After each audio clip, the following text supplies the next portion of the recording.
Dodge Challenger. The Dodge Challenger's legacy is built on raw horsepower and a long history of deadly performance statistics. Both the original 1970 to 1974 models and the modern versions have earned reputations as some of the most dangerous muscle cars ever produced. The modern Challenger has a driver death rate of 1.54 fatalities per million registered vehicle years, according to IIHS data. That figure places it near the top of all passenger vehicles sold in the United States. Most of these incidents involve single-vehicle crashes, often linked to high speeds and loss of control. The Challenger's rear-wheel drive layout and immense power, with Hellcat and Demon models producing over 700 horsepower, make it unforgiving in inexperienced hands. Many of the fatal accidents occur on dry roads, suggesting driver behavior, not weather, as the primary cause. The danger isn't new. The original 1970-1974 Challenger was introduced during the peak of the muscle car wars, when performance outweighed safety. Early models like the 426 HEMI and 446 pack could top 140 miles per hour with drum brakes and no modern crash protection. Fatalities were frequent among young drivers who overestimated their ability to control them. From the classic era to the modern Hellcat generation, the Challenger has remained a symbol of American speed and danger. Its combination of extreme power, rear-drive traction, and aggressive marketing toward thrill-seekers continues to make it one of the deadliest muscle cars on the road. Chevrolet Camaro. Few muscle cars have combined accessibility and danger like the Chevrolet Camaro. Across multiple generations, the Camaro has consistently ranked among the deadliest vehicles on American roads. Insurance Institute for Highway Safety data shows that Camaro drivers have recorded 110 to 113 deaths per million registered vehicle years, placing it well above the national average. In the 1990s, studies found that Camaro drivers were 3 times more likely to die in a crash than the average motorist, with a rate of 2.95 fatalities per 10,000 registered vehicles. The reasons behind those numbers are deeply tied to the car's identity. Since its 1967 debut, the Camaro has represented affordable performance, big horsepower at a reachable price. That combination often drew younger, less experienced drivers eager to test its limits. Early Camaros were lightweight, rear-wheel drive, and capable of speeds that far exceeded what their suspension and braking systems could safely handle. The fourth-generation Camaro, built through the early 2000s, continued the trend. Models like the Z28 and SS delivered V8 power in cars with limited safety technology compared to modern standards. Many fatal crashes involved single vehicles, often in dry conditions, suggesting excessive speed or loss of control rather than external factors. The Camaro's enduring appeal is built on performance and attitude, but statistically, it has also been one of the most lethal. The same characteristics that make it exciting, power, affordability, and aggressive styling, are the same ones that have kept it near the top of every list of America's deadliest cars. Chevrolet Corvette. The Chevrolet Corvette has always represented the cutting edge of American performance, and it has long carried a dangerous reputation to match. According to data from the Insurance Institute for Highway Safety, the Corvette has a fatal accident rate of 13.6 deaths per billion vehicle miles, nearly 5 times higher than the national average. That figure places it second among all sports cars sold in the United States for fatal crash involvement. From its early fiberglass-bodied models in the 1950s to the modern mid-engine C8, the Corvette's defining trait has been its power-to-weight ratio. Lightweight construction and high-output engines have always been central to its appeal, but they also make the car far less forgiving when driven aggressively. Many Corvette fatalities involve single-car accidents at high speeds, often occurring on dry roads. Part of the problem lies in who drives them. Corvettes attract enthusiasts chasing performance, but the car's accessibility has also drawn drivers without the training to handle 400 to 700 horsepower safely. Earlier models lacked modern stability control or anti-lock braking, while modern versions often tempt owners to disable electronic safety systems. Marketing has always emphasized its American supercar image, and statistically, that image has come with risk. Whether it's a 1967 big block Stingray or a 650 horsepower Z06, the Corvette's performance margin leaves no room for error. It remains a legend in automotive history, but the numbers tell the other side of the story. A machine capable of brilliance and disaster in equal measure. Dodge Charger HEMI. The Dodge Charger HEMI has always balanced on the edge between brilliance and danger. The original late 1960s HEMI Chargers were built for domination, not restraint. powered by Chrysler's 426 cubic inch HEMI V8, officially rated at 425 horsepower, but in reality capable of far more. With drum brakes, narrow bias ply tires, and nearly 2 tons of steel to control, it could roar to 140 miles per hour, and then struggle to stop. It was a street-legal stock car for a generation of thrill-seekers who had little margin for error. Many met that limit on back roads, where the car's immense torque overwhelmed its primitive chassis. Half a century later, the Charger returned with the same spirit and the same risk. Modern V8 Chargers, from the 485 horsepower Scat Pack to the 797 horsepower Hellcat Red-Eye, deliver acceleration once reserved for supercars. According to the Insurance Institute for Highway Safety, modern Charger HEMI models record 118 driver deaths per million vehicle years, one of the highest figures among American sedans. Law enforcement data consistently link the Charger to high-speed crashes and street racing citations. Most of these occur on dry roads, a sign that driver behavior, not weather, is the culprit. In both eras, the formula stayed the same: big power, rear-wheel drive, and affordability. It's a combination that thrills and kills in equal measure. From the 426 HEMI of 1966 to today's supercharged Hellcats, the Charger remains America's unapologetic muscle icon, a car whose fury demands absolute respect. Ford Mustang. Few cars embody American performance like the Ford Mustang, and few have been involved in more fatal accidents. The Mustang's appeal has always been its accessibility. It offers big horsepower for a relatively low price, which has made it a favorite among younger and less experienced drivers. That accessibility, combined with powerful engines and rear-wheel drive, has translated into consistently high accident and fatality statistics. According to Insurance Institute for Highway Safety data, convertible Mustangs have a driver death rate of 97 per million registered vehicle years, while 2015 to 2017 models recorded 81 fatalities per million, both well above average for passenger cars. The pattern spans generations. From the original 289 powered fastbacks of the 1960s to modern GTs and Shelby variants with over 700 horsepower, the Mustang's combination of torque, traction, loss, and driver aggression has remained constant. Many fatal crashes occur in dry conditions on clear roads, pointing to excessive speed and driver overconfidence as primary causes. Viral videos of Mustangs spinning out at car meets have only reinforced the reputation, often unfairly, but rooted in data showing high loss of control incidents. The Mustang's design philosophy has always centered on performance first and refinement second. That formula helped define the muscle car era, but it also made the car unforgiving when pushed beyond its limits. Over 6 decades later, the Mustang remains a cultural icon. Powerful, affordable, and statistically one of the most accident-prone muscle cars ever built. Pontiac Firebird Trans Am. The Pontiac Firebird and its high-performance Trans Am variants are among the most iconic muscle cars ever built, and among the most dangerous. Throughout the 1970s, 1980s, and 1990s, the Firebird was marketed as a driver's car, emphasizing speed, aggression, and attitude. That image resonated strongly with younger buyers, many of whom lacked the experience to handle its power. Insurance industry data from the 1990s recorded an average of 2.60 driver deaths per 10,000 registered vehicles, nearly triple the average for passenger cars of the same era. The combination of lightweight chassis, rear-wheel drive, and high-output V8 engines made the Firebird exciting but unpredictable. The Trans Am's 400 and 455 cubic inch engines delivered more power than its suspension and brakes could comfortably manage. Later models, in the 1990s, like the LT1 and LS1 powered Firebirds, continued that tradition: powerful, fast, and unforgiving at the limit. Single vehicle crashes accounted for much of the car's fatality rate, reflecting how often the Firebird was pushed beyond its handling capabilities. Many accidents occurred on dry pavement, pointing to excessive speed rather than weather or mechanical failure as the primary cause. The Firebird's legacy is defined by style and performance, from its screaming chicken hood graphics to its movie fame in Smokey and the Bandit. But statistically, it also sits near the top of the list of America's most lethal performance cars, proof that beauty and danger often share the same DNA in the muscle car world.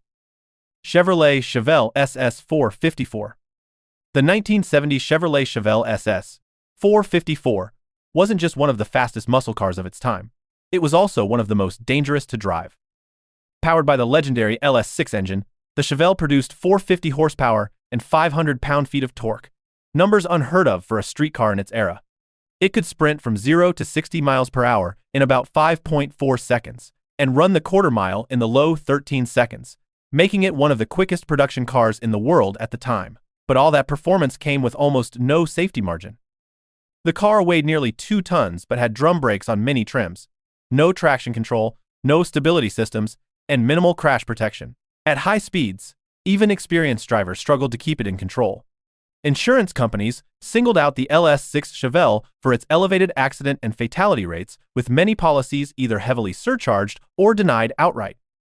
Accidents often resulted from the car's overwhelming torque and lack of grip.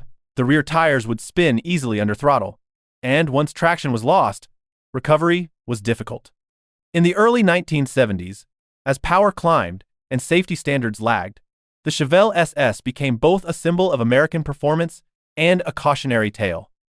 Today, the LS6 Chevelle remains a legend among collectors, admired for its brute force, but in period, it was a machine that demanded respect and punished overconfidence. Its combination of immense power and primitive safety features made it one of the deadliest muscle cars ever built. Plymouth Barracuda Cuda. The Plymouth Barracuda, especially in its high-performance Cuda form, became one of the deadliest cars of the muscle era. Built for straight-line speed rather than safety or control, it remains infamous for the sheer number of fatal crashes linked to its extreme performance and minimal stability. The final generation, produced from 1970 to 1974, could be optioned with Chrysler's most fearsome engines, the 426 HEMI or the 446 pack. The HEMI Cuda made around 425 horsepower but weighed barely 3,800 pounds, creating a power-to-weight ratio that rivaled modern supercars. With a short wheelbase and rear-wheel drive, traction was limited, and the car's bias-ply tires offered almost no grip by modern standards. Acceleration was brutal. A factory HEMI Cuda could cover the quarter mile in the low 13-second range, but stopping or turning at those speeds was another story. The brakes were small, the suspension crude, and the steering vague at high velocity. Many cars were wrecked within months of purchase, particularly among younger buyers drawn to its menacing looks and racing pedigree. Plymouth's advertising celebrated its aggressive character, calling it the Barracuda, the car with the bite. But that bite often came at a cost. By the early 1970s, insurance rates for HEMI cars skyrocketed, and production numbers fell sharply as safety concerns grew. Today, the Cuda is a legend, a beautiful, terrifying symbol of an era when horsepower ruled and safety was an afterthought. Its reputation as one of the deadliest muscle cars ever built is well earned. Pontiac GTO. The Pontiac GTO didn't just start the muscle car era, it defined its danger. When it arrived in 1964, its 389 cubic inch V8 produced up to 348 horsepower, more than the chassis, brakes, or bias-ply tires were prepared to handle. By 1969, the flamboyant Judge edition raised that figure to 370 horsepower. On paper, it was glorious. On the road, it could be lethal. Early GTOs could hit 60 miles per hour in under 6.5 seconds, but they did so with drum brakes, vague steering, and no safety features beyond lap belts. In period road tests, Motor Trend and Car Life praised its straight-line thrust, but warned that cornering and stopping required planning ahead. Many young buyers ignored that advice. Without traction control or radial tires, even minor throttle errors could send the car sideways.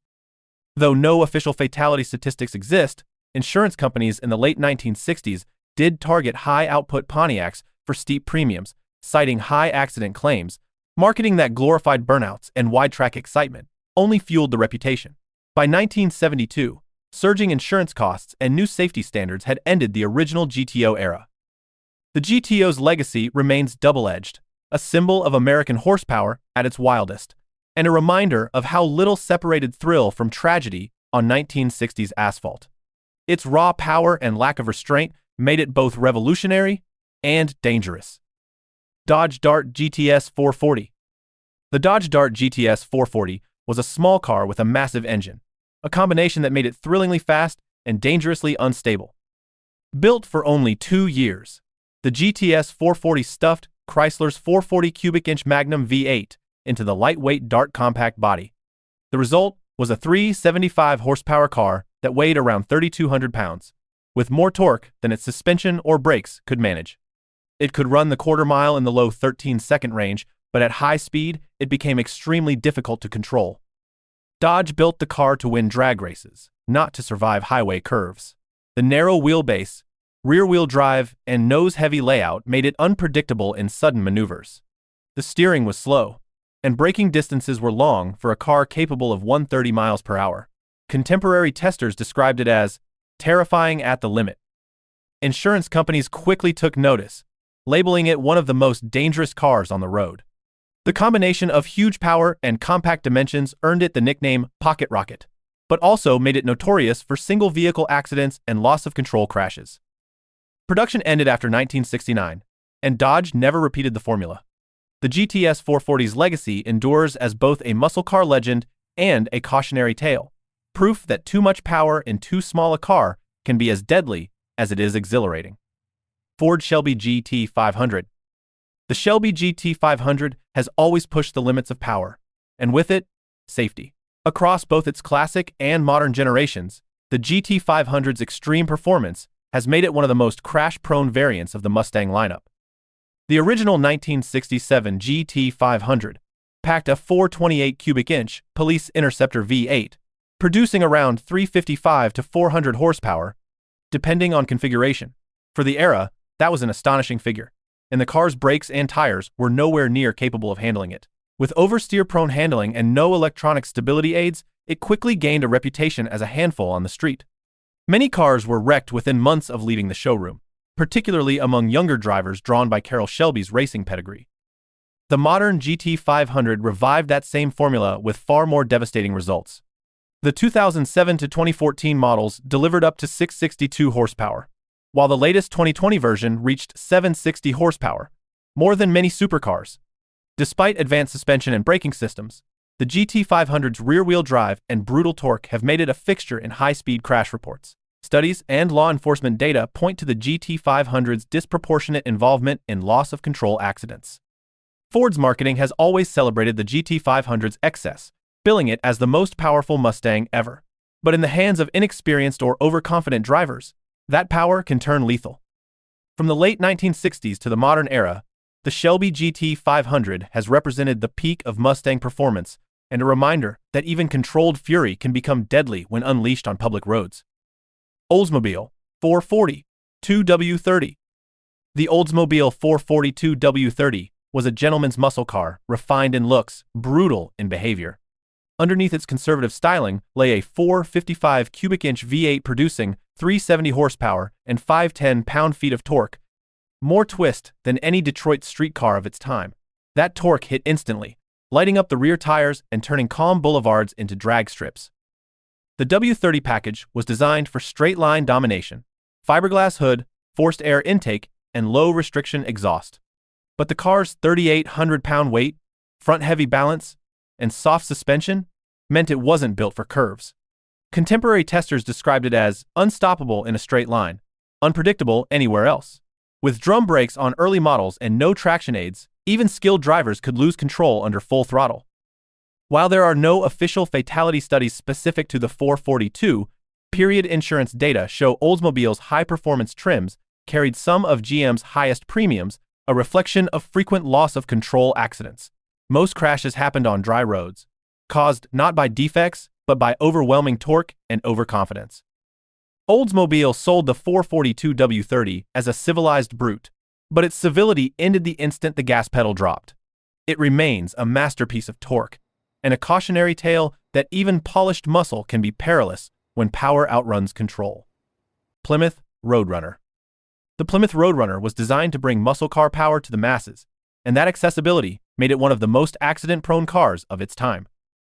Introduced in 1968, the Roadrunner stripped away luxury features to focus on performance. For under $3,000, buyers could get a 383 cubic inch V8 with 335 horsepower, or upgrade to a 426 HEMI or 446 pack, turning the car into a full-blown street racer. With quarter-mile times in the low 13-second range, the Roadrunner was shockingly quick for its price. But it was also brutally basic. The car lacked power steering, power brakes, or stability aids. Its suspension was tuned for straight-line speed, not handling, and the factory drum brakes were quickly overwhelmed at high speed. Young drivers, drawn to its affordability and aggressive image, often found themselves in over their heads. Insurance industry data from the early 1970s placed the Roadrunner among the highest-risk vehicles for fatal crashes, especially in single-vehicle incidents. Many accidents involved loss of control under acceleration or braking, and the absence of structural safety features left occupants vulnerable. Plymouth's marketing leaned into the car's rebellious charm, using cartoon branding and the famous beep-beep horn to target youthful buyers.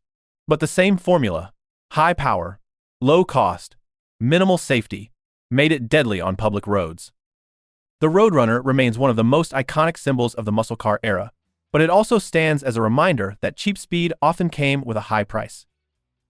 Mercury Cyclone. The Mercury Cyclone was Detroit's forgotten rocket, a mid-size coupe that blurred the line between stock car and street car. At its peak in 1970, the Cyclone, spoiler, and GT variants offered engines up to the 429 Cobra jet, rated at 370 horsepower and massive 450 pound-feet of torque. That output made it a legitimate challenger to GTOs and Chevelles, but also one of the most treacherous cars in Mercury's lineup. Weighing over 3,900 pounds, with a soft suspension and vague steering, the Cyclone was stable in a straight line but unpredictable when pushed. Brake fade was common, and contemporary testers warned that repeated high-speed stops were borderline dangerous. Even the optional front discs struggled to manage the car's weight. Mercury marketed the Cyclone on its NASCAR credibility, using ads that showed racetrack heroes behind the wheel. That image inspired owners to drive aggressively on public roads, often beyond their skill. While no specific fatality data exists, police reports from the period frequently linked big block Cyclones to single-car accidents caused by loss of control or braking failure. Today, the Cyclone is a rare collectible, admired for its power, but remembered for its wild temperament. It captured the excess of its time, fast, flamboyant, and frighteningly easy to get wrong. Buick GSX GS 455 Stage 1. The Buick GSX 455 Stage 1 may have looked like a luxury cruiser, but beneath the stripes and chrome was one of the most violent torque machines ever built, and one of the hardest to control. Equipped with a 455 cubic inch V8 producing 360 to 370 horsepower and an astonishing 510 pound-feet of torque, the GSX delivered more twist than any other American production car of its time.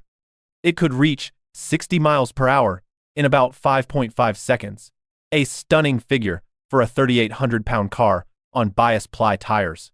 That much torque through the rear wheels made wheel spin nearly unavoidable, even in moderate acceleration. Buick positioned the GSX as the gentleman's muscle car, offering comfort and refinement alongside raw power. But the combination was deceptive.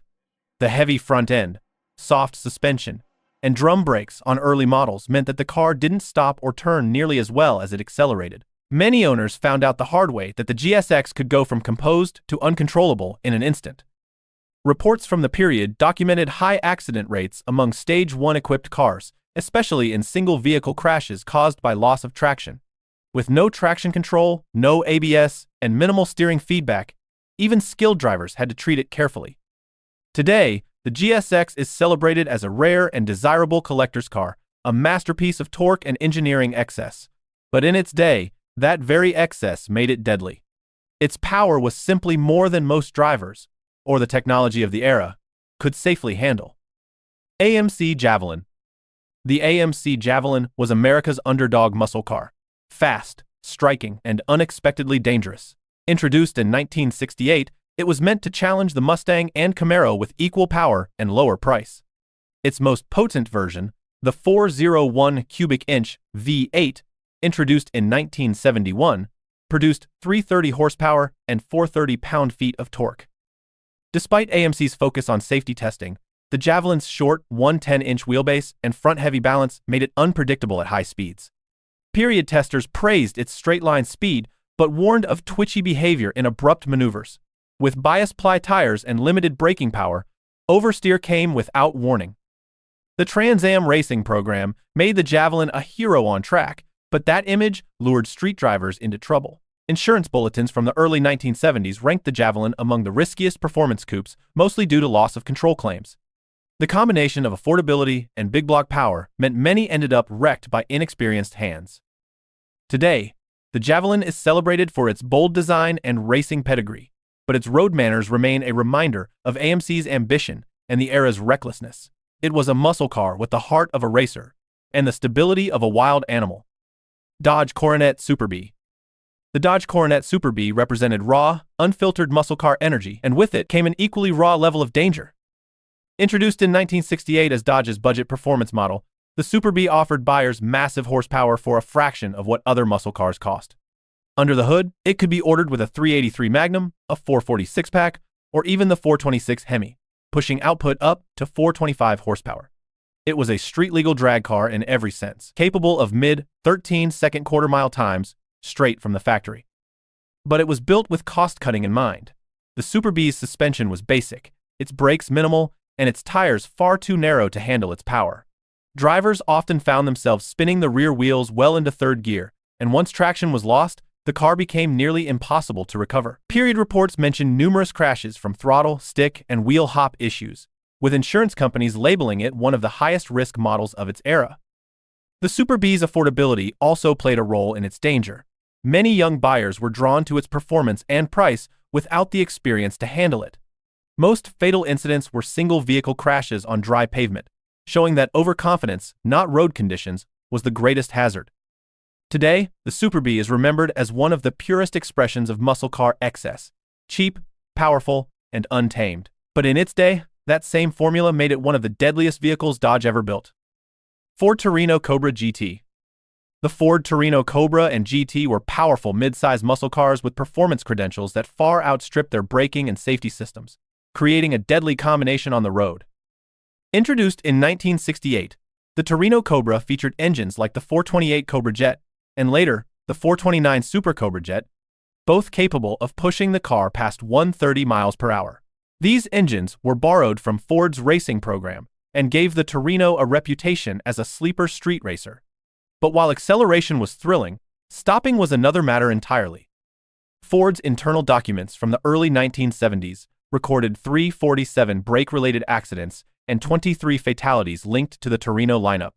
The cars were heavy, over 4,000 pounds in some trims, and the standard drum brakes were completely inadequate for repeated high-speed use. Even when equipped with front discs, fade was common, and the car's long stopping distances often ended in collisions. The problem was compounded by Ford's marketing. The company leaned into the Torino's NASCAR success, highlighting its track heritage and high performance. That messaging encouraged drivers to test its limits on public roads, often with tragic results. Like many muscle cars of its era, the Torino was built for power, not safety. Its structure lacked modern crash protection, and its handling was only average at best. The combination of speed, weight, and poor braking made it one of the most accident-prone muscle cars of the early 1970s. Today, the Torino Cobra and GT are prized by collectors for their rarity and racing connection. But behind the nostalgia lies a car that was every bit as dangerous as it was fast. Chevrolet Monte Carlo SS. The Chevrolet Monte Carlo SS merged luxury and muscle, a combination that looked sophisticated but could turn deadly in a heartbeat. When the SS debuted in 1970, its 454 cubic inch V8 delivered 360 horsepower and 500 pound-feet of torque, enough to launch the 4,000-pound coupe to 60 miles per hour in around 7 seconds. But its braking and suspension weren't engineered for that force. The early Monte Carlo SS borrowed much of its chassis from the Chevelle, but prioritized comfort. Soft springs and narrow tires created a floaty ride that quickly turned unstable under throttle. Rear drum brakes struggled to slow the car from triple-digit speeds, and repeated high-speed stops produced alarming fade. Drivers, drawn by the SS badge and NASCAR-inspired image, often treated it like a race car. Many single-vehicle crashes were attributed to excessive speed and understeer, the heavy front end plowing wide through corners. Insurance companies in the 1970s and 1980s flagged the Monte Carlo SS as a high-risk model, particularly among younger owners. Later 1980s SS versions revived the name with smaller V8s and sharper handling, but the early big block cars remain infamous for their deceptive mix of luxury and danger. They were proof that even style and comfort couldn't tame raw muscle power. Plymouth GTX. The Plymouth GTX was billed as the gentleman's muscle car, but beneath its refined image was a machine that could be deadly in the wrong hands. Introduced in 1967 as the upscale sibling to the Roadrunner, the GTX came standard with a 440 cubic inch Super Commando V8 producing 375 horsepower. Buyers could also opt for the fearsome 426 HEMI, rated at 425 horsepower and capable of propelling the car through the quarter-mile in the mid-13-second range. It combined luxury trim with raw, unrestrained speed. That speed, however, came with little control. The GTX weighed nearly 2 tons and relied on drum brakes and narrow bias-ply tires that were easily overwhelmed. The car could accelerate to triple-digit speeds with ease, but stopping it safely required more distance than most drivers expected. Period reports described the GTX as fast, heavy, and demanding, and it quickly gained a reputation for single-car crashes caused by loss of traction or braking failure. Its powerful image and advertising only amplified the risk. Plymouth marketed the GTX as a muscle car for professionals, polished on the outside but savage underneath. The mix of prestige and danger attracted drivers, who often overestimated their ability to manage its output. By the early 1970s, tightening safety standards and rising insurance costs brought the GTX era to an end. Yet its legacy endures as one of the most lethal combinations of luxury and muscle ever offered. Behind the chrome and comfort was a car that could turn deadly in seconds. Shelby Cobra. The Shelby Cobra remains one of the most thrilling and most dangerous performance cars ever built. Its reputation for raw, unmanageable speed is legendary and backed by decades of fatal accident data. When Carroll Shelby created the Cobra in 1962, his goal was simple: combine a lightweight British AC roadster with an American V8. The result was a car that weighed under 2,400 pounds and, in 427 form, produced over 425 horsepower. Its power-to-weight ratio rivaled modern hypercars, but it had no safety equipment, traction control, or aerodynamic stability. Shelby himself once warned prospective buyers that the 427 could kill you in a second, and he wasn't exaggerating. The car's short wheelbase and immense torque made it nearly uncontrollable at the limit. Even skilled drivers found the Cobra difficult to handle, especially on uneven pavement or under hard acceleration. Many early cars were wrecked during test drives or shortly after purchase. Modern replicas have only amplified the danger. Most weigh about the same as the originals, but use engines producing far more power, sometimes 600 horsepower or more. Lacking crumple zones, airbags, or anti-lock brakes, they provide almost no protection in a crash. Fatal accidents involving both original Cobras and replicas continue to occur even decades later. The Shelby Cobra is celebrated as an icon of American performance engineering, but it is also a reminder of what unrestrained power can do. It's a car designed for experts, not for safety. A beautiful, lethal symbol of the era when speed mattered most. AMC AMX. The AMC AMX was one of Detroit's boldest experiments, a two-seat muscle car that delivered raw power with zero forgiveness. Built from 1968 to 1970, it shared its platform with the Javelin, but ditched the back seat for speed. Its 390 cubic inch V8 produced 315 horsepower and 425 pound-feet of torque, enough to hurl its 3,100-pound body to 60 miles per hour in about 6 seconds. The AMX was tiny, with a 97-inch wheelbase and rear-wheel drive. That made it agile but dangerously snappy. Road and Track called it a thrill and a handful, praising its speed but warning of abrupt oversteer. With narrow tires and no crumple zones, any mistake at speed was unforgiving. AMC emphasized safety in advertising. The company pioneered crash test standards, but the AMX's compact shell left little room for impact absorption. Accidents often ended with serious injuries due to its rigid structure and minimal restraint systems. Inexperienced owners loved its exotic looks and price. Less than a Corvette, but few respected its limits. The AMX wasn't dangerous because it was flawed. It was dangerous because it was pure. A miniature rocket built for experts, not for mercy. Buick Grand National. The Buick Grand National redefined performance in the 1980s. And, like the muscle cars before it, it proved both thrilling and dangerous. When it debuted, the Grand National looked like a luxury coupe, but under its boxy body was a turbocharged 3.8-liter V6 that produced 276 horsepower and 360 pound-feet of torque in its final GNX form. Those numbers made it faster than most Corvettes and Ferraris of the decade. The car's blacked-out appearance and immense low-end torque earned it the nickname Darth Vader on wheels. But all that power came with a cost. The rear-wheel drive layout, combined with narrow tires and a primitive suspension setup, made the Grand National notoriously difficult to control under hard acceleration. Many drivers underestimated how violently the turbocharged engine delivered its power. Once the boost hit, traction disappeared, especially on damp roads. Police and insurance records from the era showed unusually high crash and theft rates for the Grand National. Owners often raced them on the street, emboldened by the car's sleeper image and drag strip dominance. Some accidents involved multiple vehicles, with one infamous stolen GNX in 2023 reportedly striking 15 to 20 cars during a police pursuit before being destroyed.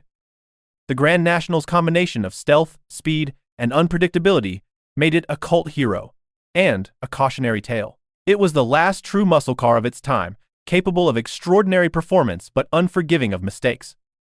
Even decades later, the Grand National's reputation endures. A car that looked tame, but in reality, was one of the deadliest sleepers ever built. Ford Fairlane Thunderbolt. The 1964 Ford Fairlane Thunderbolt was one of the most extreme and dangerous muscle cars ever built, a factory drag racer disguised as a street car. Created for NHRA Superstock competition, the Thunderbolt was fitted with a 427 cubic inch V8 rated at 425 horsepower, though actual output was closer to 500. It was based on the lightweight Fairlane body but stripped of nearly everything unnecessary: no radio, no heater, no sound insulation, and even lightweight fiberglass doors and fenders. Its purpose was singular: to dominate quarter-mile racing. Ford produced only 100 units, and every one of them was essentially a hand-built race car. The Thunderbolt could cover the quarter-mile in the 11-second range, making it one of the fastest production-based cars of its time. But it was never meant for everyday roads. With its short wheelbase, aggressive gearing, and minimal safety features, it was dangerously unstable outside of a straight line. Many of the cars were wrecked within their first year of use, often at drag strips, where traction loss or wheel hop sent them out of control. The lack of roll cages, seat belts beyond basic lap belts, and no crash protection led to serious injuries and fatalities among amateur racers. Today, only about 60 Thunderbolts are known to survive. They're revered as engineering marvels and symbols of Ford's racing dominance, but also as reminders of a time when manufacturers pushed speed far beyond the limits of safety. The Fairlane Thunderbolt remains one of the most lethal creations of the muscle car era, a race car that never belonged on public roads. Mercury Cougar Eliminator. The Mercury Cougar Eliminator was muscle in a tailored suit, a car that combined refinement with the heart of a race car. When it arrived in 1969, its 351 cubic inch Windsor V8 delivered 290 horsepower, but buyers could opt for the 428 Cobra jet, rated at 335 horsepower and 440 pound-feet of torque. It shared its chassis with the Mustang but added weight and length, which shifted its balance. While it was brutally fast in a straight line, 0 to 60 miles per hour in 5.5 seconds, the extra mass made it prone to understeer and brake fade. Reviewers praised its power, yet warned that sudden lane changes could trigger dangerous instability. Mercury marketed the Eliminator as a street racer's dream: bright colors, spoilers, and slogans like "Street Boss." That appeal brought younger buyers who often overestimated their skill. Insurance records from the early 1970s ranked high-output Cougars among vehicles with elevated claim rates, mostly from single-vehicle loss-of-control crashes. The Cougar Eliminator embodied the paradox of its era: a sophisticated machine built to behave like a brawler. Today, it's rare and revered, but in its time, it demanded the same respect as any untamed predator.